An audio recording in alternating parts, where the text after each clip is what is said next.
qu'il me reste 7 minutes. Je suis assez désolé, mais bon. Donc, cette holding au Luxembourg, il y a des tas d'aspects qu'on a voulu voir et qui sont essentiellement la méthodologie de souscription. C'est-à-dire qu'on ne veut pas. Il y a une problématique claire, c'est la qualification des souscripteurs. On attend une réponse. C'est quelqu'un qui mettrait toutes ses économies pour parier sur cette société, on n'a pas le droit de le prendre. Il y a des tas de petites choses comme ça qui doivent être légalement vérifiées. D'autre part, on était parti au départ sur l'obligation convertible. Évidemment, c'est un schéma qui ne marche pas à 100%, donc on doit passer sur une partie en achat d'actions en capital, en ABCA, pardon. Et ensuite, il y a des aspects aussi de rentabilité, c'est-à-dire que nous, on veut favoriser nos actionnaires pour qu'ils rentrent très vite sur leur fonds.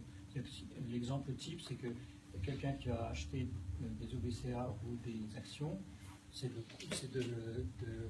contractuellement de le favoriser les 2 ou 3 premières années sur les bénéfices. C'est-à-dire qu'au lieu que ce soit réparti en fonction des pourcentages, on dit ben voilà, on cède 40% des revenus à nos actionnaires.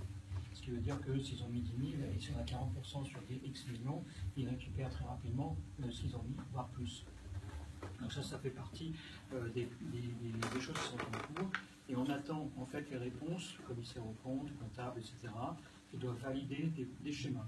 Et tant que ces schémas ne sont pas validés, on ne peut pas avancer tous. Donc du coup, la date de fin juillet va être décalée aussi. C'est pas trop grave, on l'a mis au plus tôt au 20, mais là, j'ai des rendez-vous, dirais-je, avant le 14 juillet pour finaliser ce genre de choses. C'est pas forcé que ça se finalise, peut-être encore des détails qui vont jouer. Si ça se finalise, on donne l'info, ça ne veut pas dire qu'on va bloquer au 31 juillet, on va peut-être mettre au fin août, c'est pas grave. On n'est pas à un mois près, on n'est pas étranglé, tout va bien. Donc ça va. Après, ça serait mieux peut-être septembre, parce qu'avec les vacances, là... Septembre, oui, bien sûr. Mais au moins, on aura notre schéma, on sera sûr. Voilà. Nous, de notre côté, les choses vont plutôt très bien. Alors aussi, il faut savoir que on n'a jamais rien demandé aux banques, mais maintenant ils font la queue. Chez nous, assez régulièrement. Alors nous, on n'a pas besoin de crédit particulière pour développer les produits, mais on a besoin d'une ligne de crédit pour acheter des produits, etc. Donc ils sont très contents de venir pour ça.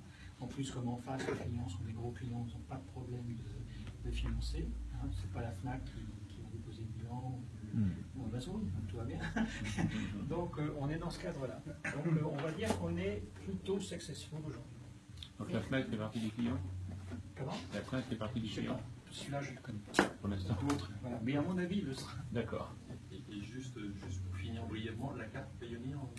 Alors, la carte Pioneer est prête, elle est archi prête, c'est pas le problème, c'est moi qui suis en retard. Voilà, c'est pour ça que je viens de dire. Notre ami Marc qui dit Vaudron il est plus si c'est pas fini. J'essaie de mettre ça en place la semaine prochaine. Le gros problème qu'on a là-dessus est très simple, c'est qu'aujourd'hui, il y a des gens qui attendent le royalty, et nous, on essaie de ne pas payer trop, pas faire trop d'erreurs par semaine, pour ne pas être bloqué par Pioneer ou par notre banque. Ce qui veut dire qu'on en fait 10 par semaine. Et c'est long. Et donc, par contre, Pioneer est un mass payment, mais il va bien jusqu'à une certaine somme. Donc, tout ce qui va en dessous, on va dire, de 500 € par mois, ça roule. Au-delà, 4000, au-delà, il faudra trouver d'autres solutions. Et on pense avoir des solutions plus standards, mais un peu différentes.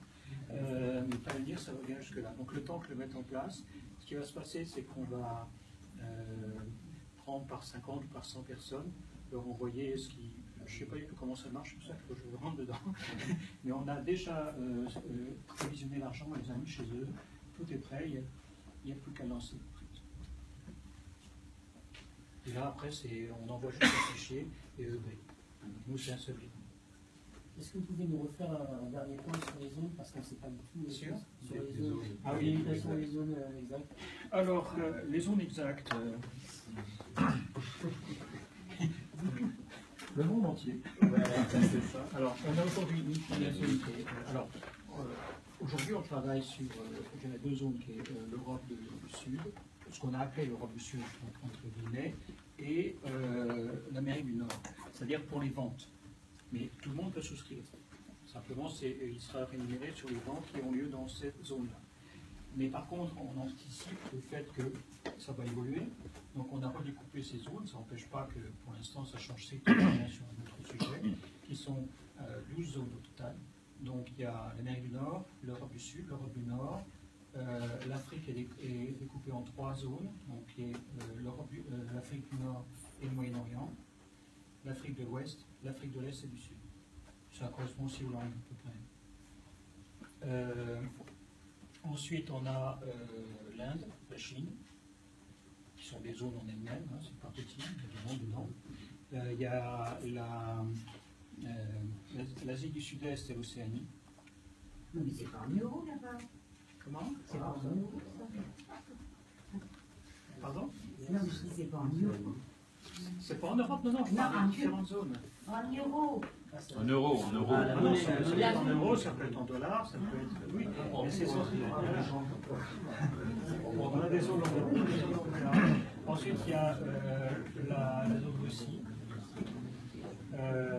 Qu'est-ce que j'ai oublié? L'Amérique du Sud et l'Amérique centrale. D'accord. Les souscriptions pour la rentrée au capital, ça dure environ un mois, c'est ça? Quand on ouvrira vraiment, quand on sera sûr, on vous l'envoie.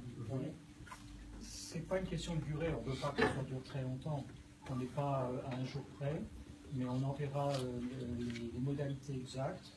On demandera une candidature.